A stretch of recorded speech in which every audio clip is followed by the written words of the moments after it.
যখন অন্য অভিনেতারা বিলাসবহুল জীবন আর কোটি কোটি টাকার সম্পত্তি বানাতে ব্যস্ত, তখন সাউথ সুপারস্টার সূর্যা তৈরি করছেন ডাক্তার, ইঞ্জিনিয়ার আর গ্র্যাজুয়েট। আগে হ্যাঁ, গত 2 দশক ধরে তার আরাগাম ফাউন্ডেশন বদলে দিচ্ছে হাজার হাজার দরিদ্র পরিবারের ভবিষ্যৎ।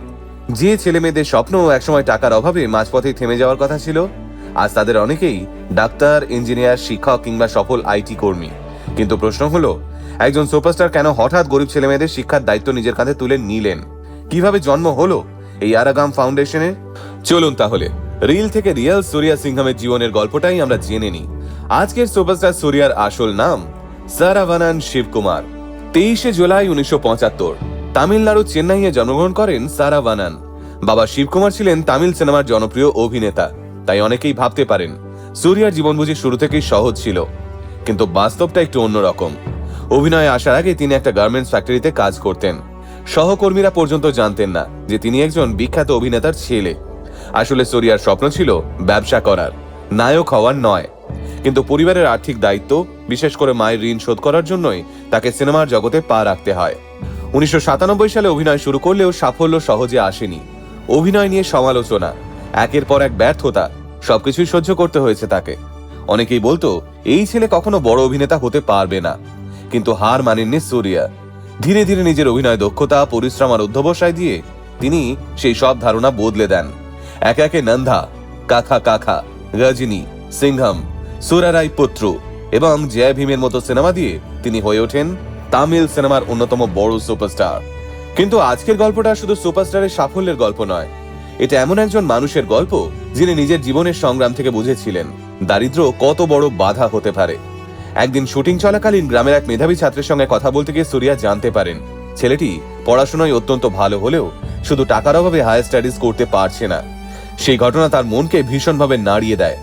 তখনই তার মাথায় আসে একটা চিন্তা, যদি একজন ছাত্রের জীবন বদলানো যায়, তাহলে হাজার হাজার ছাত্রের জীবনও বদলানো সম্ভব।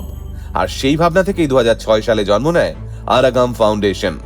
এই ফাউন্ডেশনের লক্ষ্য ছিল খুবই সহজ, টাকার অভাবে যেন কোনো মেধাবী ছাত্রছাত্রীর স্বপ্ন ভেঙে না যায়। স্কলারশিপ, কলেজের ফি, ক্যারিয়ার কাউন্সেলিং এবং লেখাপড়ায় সাহায্যের মাধ্যমে একের পর এক ছাত্রছাত্রীর পাশে দাঁড়াতে শুরু করে আরাগাম।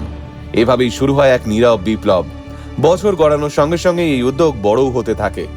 আজ এই ফাউন্ডেশন থেকে 50 জনেরও বেশি ডাক্তার হয়েছেন, 1800-রও বেশি ইঞ্জিনিয়ার তৈরি হয়েছেন, আর 6700-রও বেশি প্রথম প্রজন্মের গ্র্যাজুয়েট সমাজে নিজেদের জায়গা করে নিয়েছেন। আজ যখন একটা দরিদ্র পরিবারের সন্তান ডাক্তার হয়, তখন শুধু একজন মানুষের জীবনই কিন্তু বদলায় না, বদলে যায় পুরো পরিবারের ভবিষ্যৎ, বদলে যায় পরবর্তী প্রজন্মের ভাগ্য। আর এমন হাজার হাজার গল্পের নেপথ্যে রয়েছেন একজন অভিনেতা। কিছুদিন আগেই আরাগামের উদযাপনের অনুষ্ঠানে অনেক প্রাক্তন ছাত্রছাত্রী মঞ্চে উঠে নিজেদের সাফল্যের গল্প শুনিয়েছেন।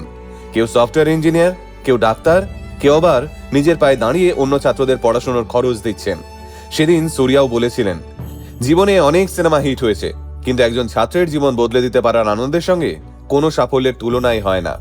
কিংবদন্তি অভিনেতা কমল হাসান পর্যন্ত বলেছিলেন, অনেকেই ফ্যান ক্লাব তৈরি করেন, কিন্তু সূর্যা সেই শক্তিকে শিক্ষার আন্দোলনে পরিণত করেছেন।